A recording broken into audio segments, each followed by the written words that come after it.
Obrigado, vereador Mário Delbrandi. Obrigado, colegas vereadores, comunidade, boa tarde. Quem nos acompanha pela televisão também, muito boa tarde. Eu confesso que me preparei hoje para falar sobre a questão do transporte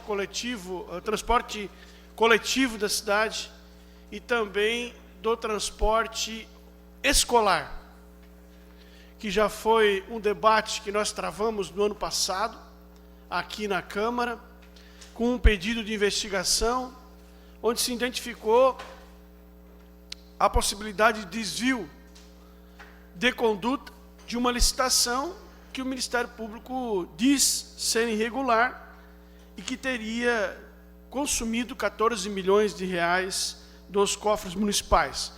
Uma licitação que foi fraudada, com documentação viciada, para que tivesse apenas um concorrente, e esse concorrente, então, distribuiu as linhas, vereador Jefferson Fortes, vereador Fábio Fiedler. O que aconteceu? Eles pegaram uma empresa única, todos os ônibus foram transferidos para essa empresa do transporte escolar, essa empresa colocou todos os ônibus como se fosse do seu patrimônio. Esses ônibus, essa empresa participou sozinha do processo de licitação do transporte escolar e depois ela devolveu os ônibus para os seus verdadeiros proprietários e partilhou o serviço. Então foi feita uma licitação planejada desse processo. Foi identificado pelo Ministério Público diversas denúncias e no Jornal de Santa Catarina de ontem, a gente viu que o governo fez nova licitação e se notou que contratou-se uma nova empresa, que na verdade é a mesma empresa que ganhou a licitação, é a mesma, só que através de uma nova licitação, pela metade do preço, colegas vereadores. Vereador Vanderlei de Oliveira, vereador Beto Beto, vereador Mantal, se fez uma nova licitação e se contratou pela metade do preço. Naquela época nós tínhamos lá na diretoria de planejamento, um funcionário que era o Laírton Leite, que já era do CETEB no tempo do governo João Paulo Kleinobin, e continuou agora do prefeito Napoleão Bernardes, continua na fiscalização. Eu acho importante que nós, principalmente na comissão de transportes, façamos mais uma vez uma inquirição desse cidadão chamado Laírton Leite, para que ele venha explicar como foi possível esquentar aquela documentação para que aquela única empresa participasse do processo licitatório.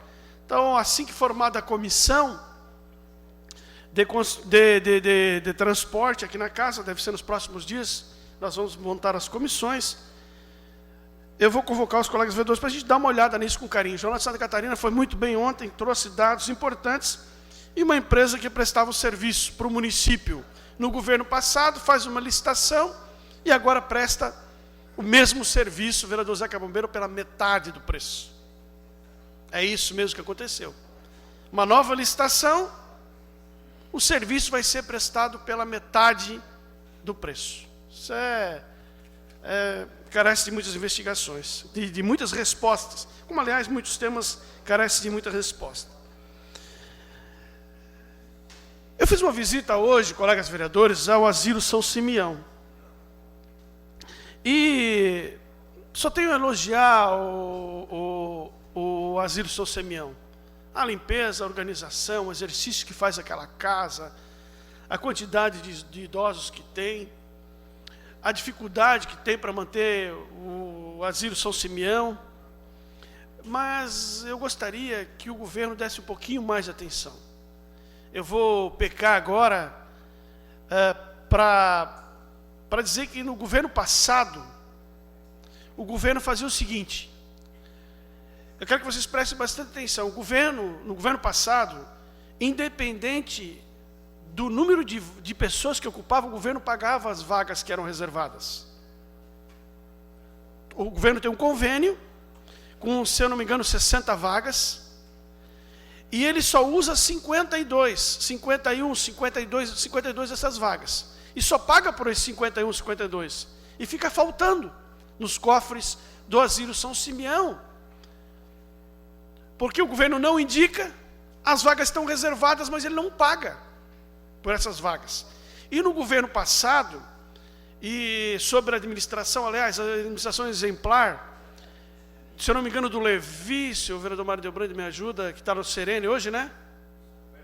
O Loverto Levi, ele conseguia complementar essa coisa, e o Asilo São Simeão, ele se complementava de valores. Eu preparei um quadro aqui para mostrar para os senhores a questão da realidade do Asilo São Simeão. Olha, o resultado do primeiro semestre, senhores vereadores, do Asilo São Simeão.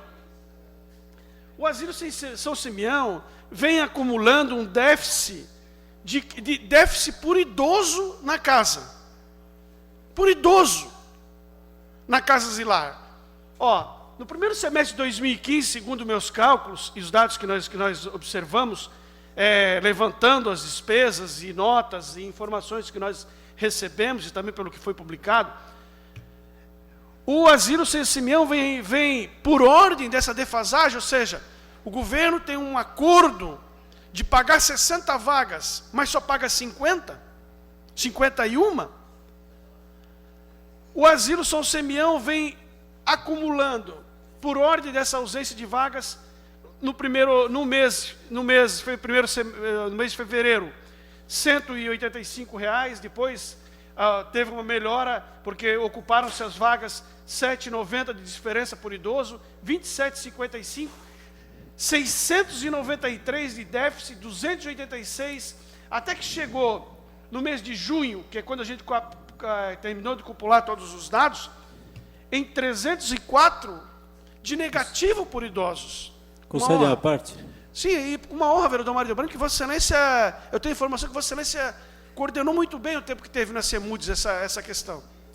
Vereador Ivanatos, primeiro eu acho que tem que lhe parabenizar pela fala em relação ao São Simeão. E aí quero lhe dizer que é um grande desafio cuidar de uma entidade e manter uma entidade. O São Simeão é uma delas. Ainda mais na questão que você muitas vezes enfrenta de doenças e dificuldades com os idosos.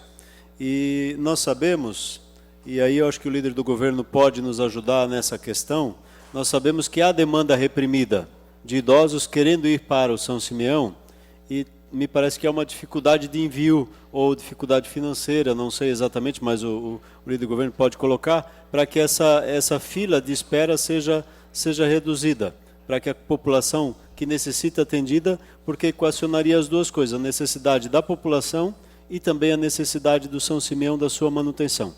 Então, acho que a sua reflexão é importante, e o São Simeão é uma grande entidade aí no atendimento à população e tem feito um grande trabalho e merece os nossos louvores e os nossos créditos.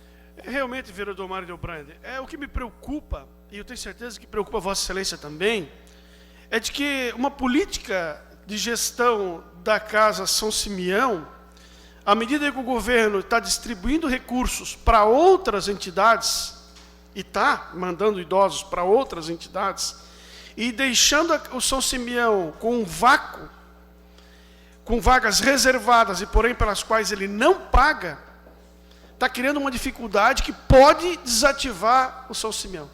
Pode desativar o São Simeão. Isso nos preocupa muito.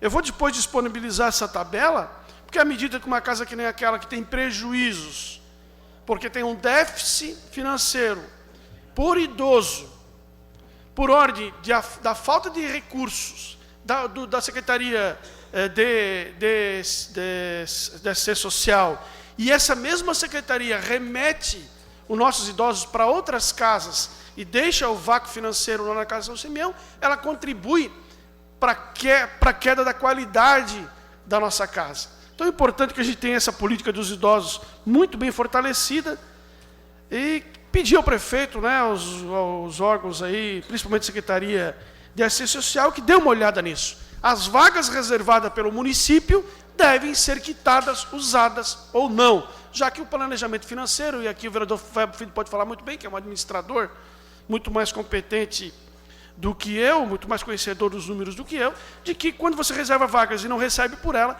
você cria esse déficit financeiro que está levando o descrédito, está levando a quebra do 30 segundos para a sua conclusão, vereador. Eu agradeço, Vossa Excelência, e pedir mais uma vez uma reflexão da Secretaria de Assistência Social, principalmente do secretário Mengarda, no sentido de fortalecer o repasse de verbas para essa casa. Nós estamos vivendo a época dos idosos, não é? Eu tenho todos aqui, em muito pouco tempo, seremos todos idosos, seremos um país de idosos, e a política de cuidar dos idosos deve ser olhada com muito mais atenção. Nós não podemos permitir que essa casa centenária, que é a Casa São Simeão, entre no descrédito da qualidade que entrega à população. Obrigado.